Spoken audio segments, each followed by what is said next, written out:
So you were probably living in the back in the B&B area. That was very handy financially, of course. Yeah. It was still a little bit like camping inside of a house, I have to say. It was cold. We didn't have a roof, didn't have any walls, any ceiling or floor, and we only put the heating on to shower, so there was moments where I remember we doubted ourselves. Because we moved here in January 2020, and then the renovation had started at the end of January.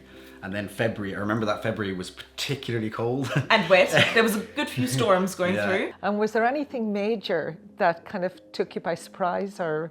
With the renovations? The renovation, yeah, with the old part. It is it's 1860. 1860. So it's a very old property. Yeah, I mean, there were a couple of things I think that were unforeseen. Yeah, you never would have known until you kind of removed the roof. And what were you able to save? Any original features that you were able to keep? Yeah, quite a few. I mean, the architraves on some of these doors are still the originals. Yeah, and the doors. And the doors, yeah. The stairwell is all original. Yeah, the stairs is beautiful. And then a lot of it as well, though, like even if it was new, it was still done to the kind of more old style, so, like the architraves again around the windows and so on. We tried to replicate what has been used before. And the windows? The windows themselves we could keep. Fireplaces, also the old ones. And there was a window, I think, going up the first stairwell. There was, but it was hiding because of the extension. And actually it was when we had the roof off, we were like, oh, well, maybe we can do something here to try and allow a bit of light through the middle of the house or such.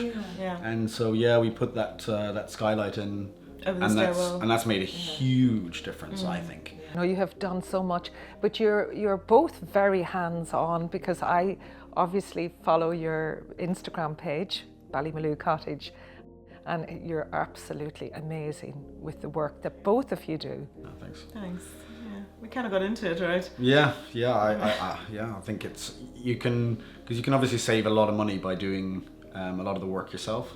Laying floor and so on is pretty easy. I mean, you've done all the tiling throughout the house. I mean, the tiling thing I think came from because we just couldn't find a tiler. We couldn't find one, and I was like, okay, can't, I mean, surely I can YouTube this. So I did, and it kind of went from there. So and you did all the bathrooms yourselves. Yeah, exactly. Apart, I suppose, from the plumbing bit, but exactly. For plumbing, we're getting somebody because we don't trust ourselves there. But